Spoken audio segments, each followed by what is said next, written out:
everyone again. This is kind of a late review I'm doing for Stepan Siech's, I cannot pronounce his name, but it's the new Harleen book that just came out last week actually, and everyone has done a review on this before me. I didn't want to do it initially because I usually don't do single issues when a series is going to come out in parts, because I find that when I get the future chapters, it kind of changes my perception, whether I was positive or negative before. I'll see more of what the author is doing, and then that'll change how I think about the book. But everyone is talking about this, and my entire name of my channel is based off of Harley, or the classic Harley.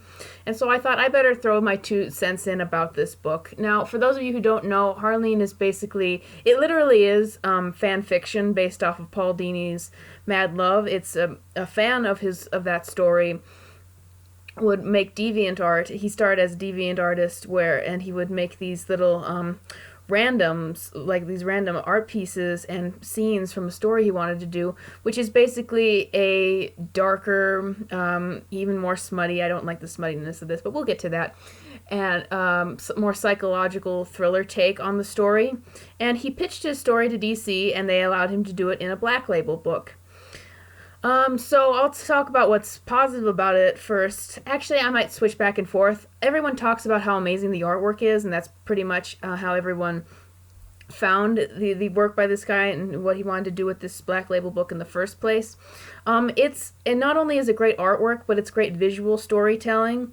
For example, the first moment in this reimagining where Harley sees Joker, he's kind of got an explosion happening behind him, and it kind of scares her. And then she sees him later on when he's coming to Arkham in chains, but the imagery of the explosion that scared her in the first place is behind him, and so you can get a sense of what the character is feeling by the visual artwork alone, and not just by the thought bubbles. So the artwork is 10 out of 10 or 11 out of 10. It's the best artwork I've seen in a comic in a long time. And also what really subverted my expectations about the story was its depiction of Joker. A lot of people don't like it because they don't like the visual design of the character here, but I was surprised because I found him really entertaining, and I thought that, I don't think it's the best portrayal of him ever, but it definitely felt like the Joker as the classic version as we've come to know it through his dialogue and the things he said.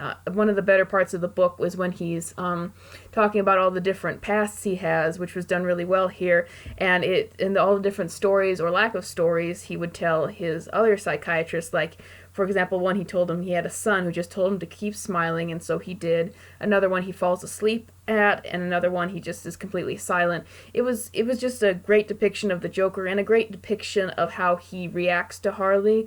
Like, another good moment from him is when he gets thrown against a wall by Batman, and he sees Harley there after they first met, after he's just kind of scared her, and he just kind of gives her this smirk right before he's pulled back in to fight Batman. It was just really great subtlety with the character and the chemistry between these two characters, and I really like reading that. Unfortunately, this book does have a giant flaw in it, and it kind of wrecks the book from really being as great as everyone says it is. Because people are giving this 10 out of 10 reviews, calling it Comic of the Year, and I know why, and I'll say why, but it really is not that great, and to be honest, and here's why. Harley herself in this book as a psychiatrist is a really, really boring personality-less character.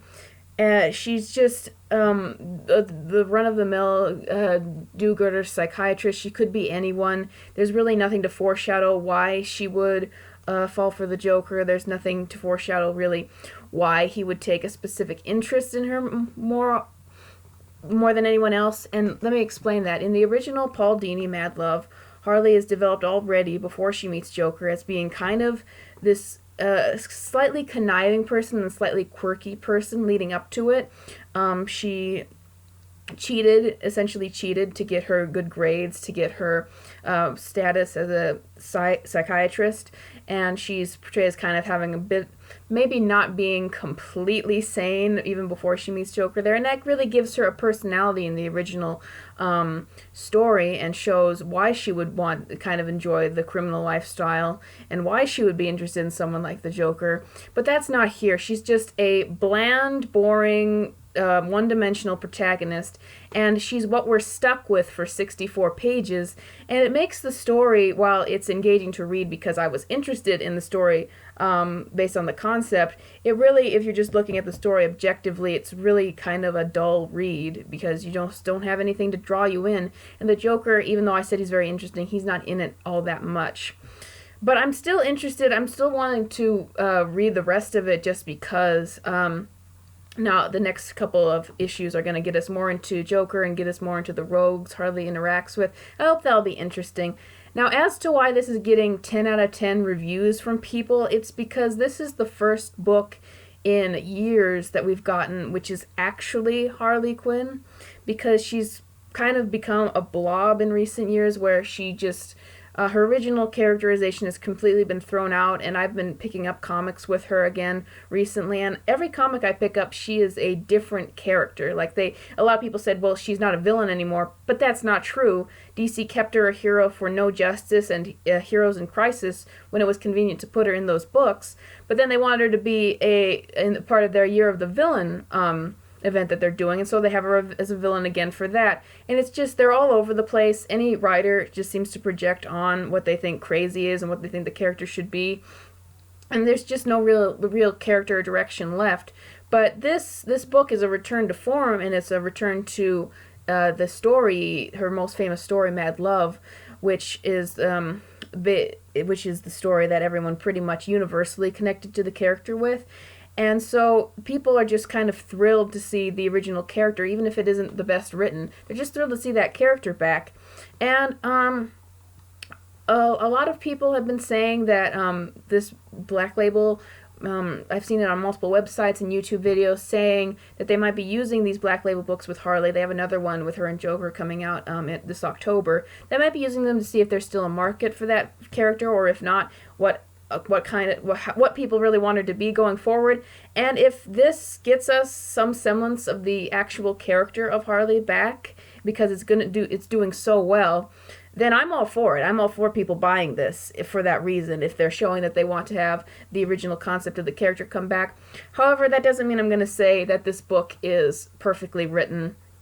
And while, again, I'm interested in finishing it out, I still don't think I'm really interested in seeing the future chapters that CH says he wants to do with this character, especially if he says he just wants to make her reform again by the end. It's just not interesting.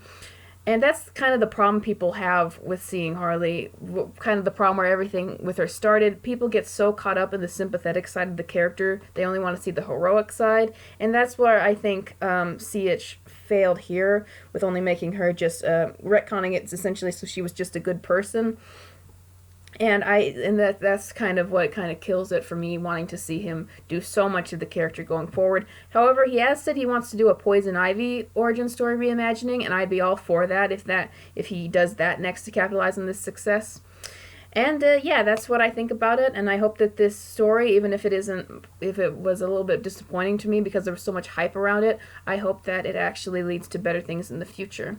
I just hope DC takes the right thing from it and doesn't think that, okay, now people just want a super serious and a super boring version of Harley now. So thank you for watching my review, and I'll try to cover the next 2 issues. Since I'm in a pattern now, I'll cover the next 2 issues on the show, and please subscribe if you want more of that.